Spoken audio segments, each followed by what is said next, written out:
और बुलेटिन की शुरुआत बड़ी खबर से। सुप्रीम कोर्ट का बड़ा फैसला। सुप्रीम कोर्ट ने कहा सरकारी कर्मचारी नहीं हो सकते प्रभारी चुनाव आयुक्त। ये संविधान का माखौल उड़ाने जैसा। चुनाव आयुक्तों को स्वतंत्र व्यक्ति होना चाहिए। इस आदेश का उद्देश्य है चुनाव आयोग की स्वतंत्रता सुनिश्चित करना। गोवा सरकार के सचिव को राज्य चुनाव आयुक्त का अतिरिक्त प्रभार देने के मामले में यह अहम फैसला सुनाया गया है। तो सुप्रीम कोर्ट का ये बड़ा फैसला है। सुप्रीम कोर्ट ने कहा कि सरकारी कर्मचारी नहीं हो सकते प्रभारी चुनाव आयुक्त। ये संविधान का माखौल उड़ाने जैसा है। चुनाव आयुक्तों को स्वतंत्र व्यक्ति होना चाहिए। इस आदेश का उद्देश्य है चुनाव आयोगों की स्वतंत्रता सुनिश्चित करना। गोवा सरकार के सचिव को राज्य चुनाव आयुक्त का अतिरिक्त प्रभार देने के मामले में यह फैसला सुनाया गया। बड़ा फैसला है, सुप्रीम कोर्ट की तरफ से सुनाया गया है यह फैसला, जिसमें सुप्रीम कोर्ट ने कहा है कि सरकारी कर्मचारी प्रभारी चुनाव आयुक्त नहीं हो सकते हैं। यह संविधान का माखौल उड़ाने जैसा है। चुनाव आयुक्तों को स्वतंत्र व्यक्ति होना चाहिए।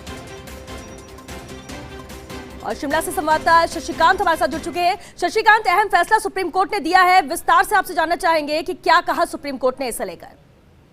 देखिए श्वेता जी, ये बहुत ही महत्वपूर्ण फैसला अभी सुप्रीम कोर्ट ने दिया है और ये पहली बार ऐसा फैसला है और इस फैसले का दूरगामी असर देश की चुनावी व्यवस्था पर पड़ने जा रहा है। क्योंकि इसमें इस फैसले के बाद अब किसी भी तरह से जो आमतौर पर देखा जाता है सरकारी अधिकारियों को चुनाव आयुक्त लगाया जाता है, तो वो उस फैसले पर पूरी तरह से रोक लग गई है। और अब कोई भी प्रदेश और देश में उन्होंने इस बात को स्पष्ट तौर पर कहा है कि देश में और किसी भी प्रदेश में किसी भी सरकारी कर्मचारी या लाभ के पद पर रहे व्यक्ति को, मतलब अगर कोई व्यक्ति चेयरमैन भी रहा है सरकार में या मिनिस्टर रहा है, उस व्यक्ति को इस तरह की ये जिम्मेदारी नहीं दी जा सकती। तो इस व्यवस्था का सीधा असर अब व्यवस्था इस पर पड़ेगा, चुनावी व्यवस्था पर पड़ेगा। और आने वाले समय में ये जितनी अपॉइंटमेंट्स जो आज तक देश भर में होती रही हैं, उसमें चुनाव आयुक्तों के पद पर ऐसे व्यक्तियों को नियुक्त नहीं किया जा सकेगा जो सरकारी अधिकारी रहे हों।